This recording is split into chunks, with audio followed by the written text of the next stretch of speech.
I'm Dr. Orion Taraban, and this is PsycHacks, Better Living Through Psychology. And the topic of today's short talk is why some people get so upset with my content. So this episode was actually requested by many of my followers following some of my recent media appearances. Now, I've been doing this now for about 3 years, and I would say that the response to my content on the whole has been extremely positive, like 99% positive, which is a joy and an honor. That said, about 1% of the feedback I receive from folks is extremely negative. And this feedback always pertains to my views on intersexual dynamics and the game of mating and dating. And today I'm going to discuss why this is the case. In the first place, it's important to appreciate that virtually none of this negative feedback is substantive. Like, it almost never pertains to any of my arguments. Rather, it almost entirely consists of insults, defamation, and ad hominem attacks, which frankly is why it's difficult to take this feedback seriously and why it doesn't really bother me. To me, there is no more obvious confession that someone has lost an argument than resorting to ad hominems. This is because if my attackers could prove me wrong, I have to assume that they would at least try to do so, as that would be a much greater victory for them. So I just hear those attacks as declarations of surrender. Responding to them at face value would be tantamount to kicking someone when they're down. That said, they do constitute a fascinating phenomenon. So what's really going on here? What you have to understand is that most people aren't very self-aware. And a lot of what I talk about actually takes place beneath the threshold of awareness. For instance, it's absolutely true that relationships are the medium through which value is transacted, and that people tend to enter into relationships where they most stand to gain or stand least to lose. The issue is that the perception of value and gain and loss is actually dependent on a very complex, covert calculus of which most people are almost entirely unaware. And this calculus consists of an uncountable number of micro-evaluations that accumulate into a judgment of attractiveness. These evaluations occur in the context of your memory and past relationships, and in the context of your goals and future plans, and in the context of your own self-evaluation and self-image. They predict whether another person can give you what you want, and if they can, whether they will be willing to give it to you. They evaluate global personality traits like character and more circumscribed attributes like loyalty or sexiness or sense of humor that are weighted given their relative importance and relevance to the evaluator. And they also estimate the costs the evaluator expects to incur in the procurement and maintenance of the relationship, both in terms of the actual expenditure of resources and in terms of foregone reproductive opportunities.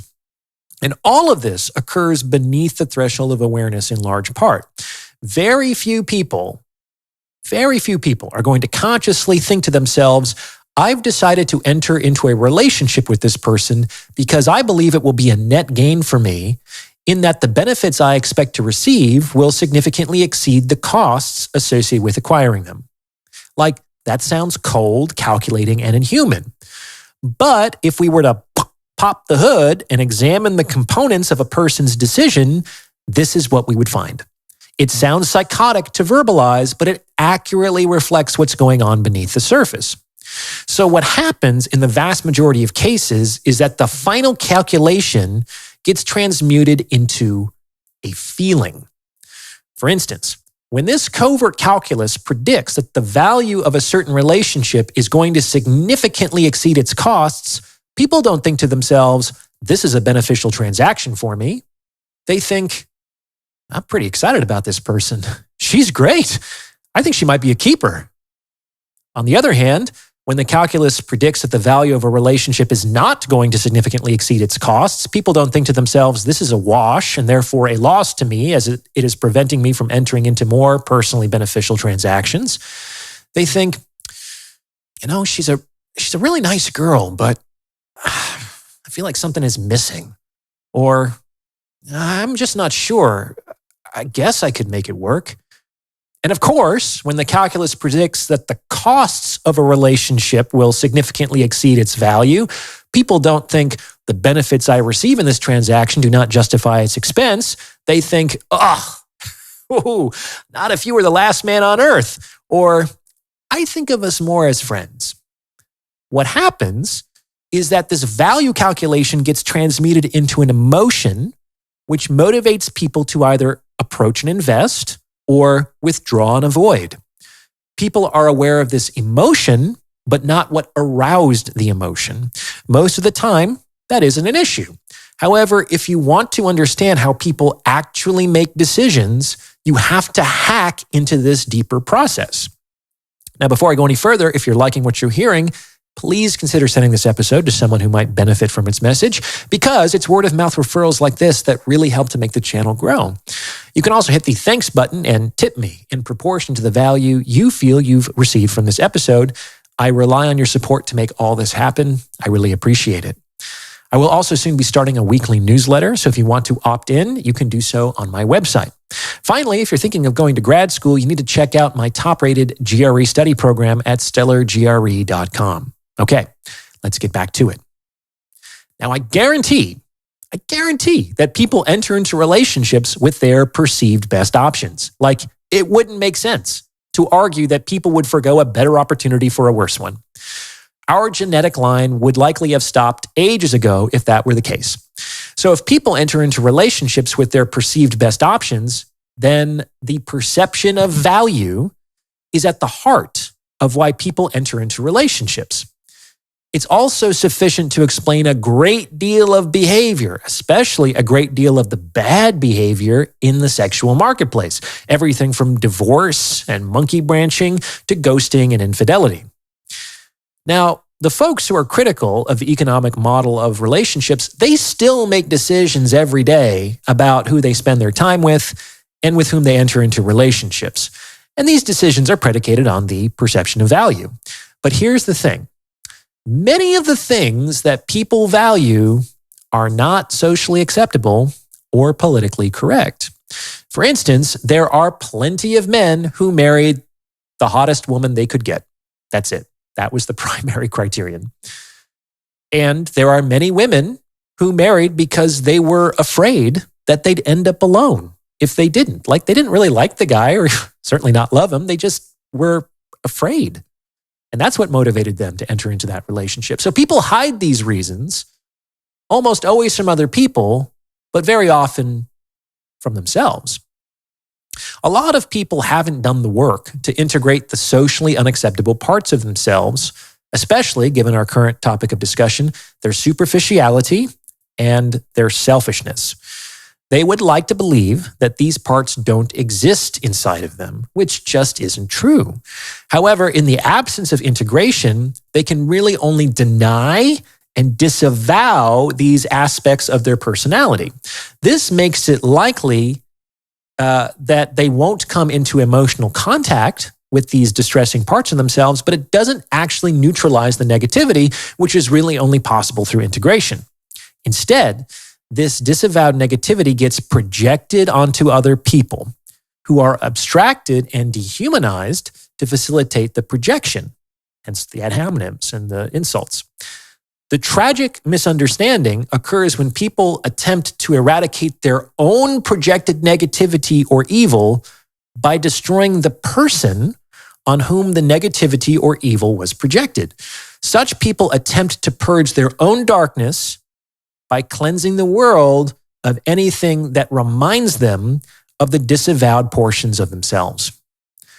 Of course, this never, ever works, which is why this ignorance is directly responsible for a great deal of the unnecessary pain and suffering that exists in this world. And here's one final thought. We can use the economic model to predict what demographic of people is most likely to take issue with the economic model. Think about it. If relationships ultimately are transactional, who do you think would be most opposed to this knowledge becoming more widely known? Cui bono?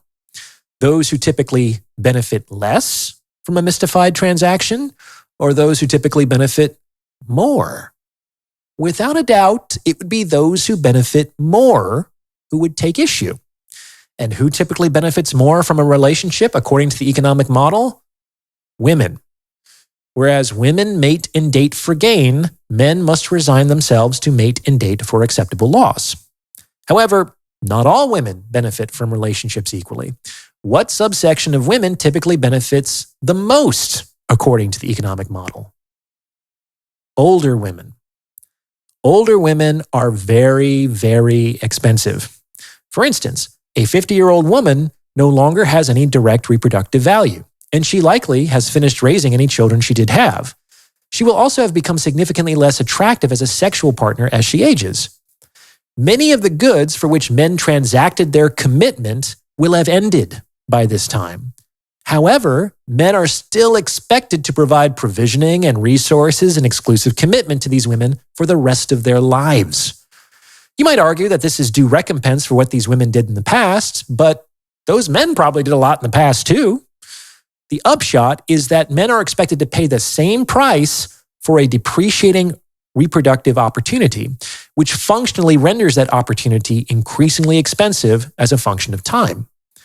So we can predict that the most aggressive opposition to the economic model of relationships will come from older women, precisely because older women stand to lose the most if this idea were more widely known.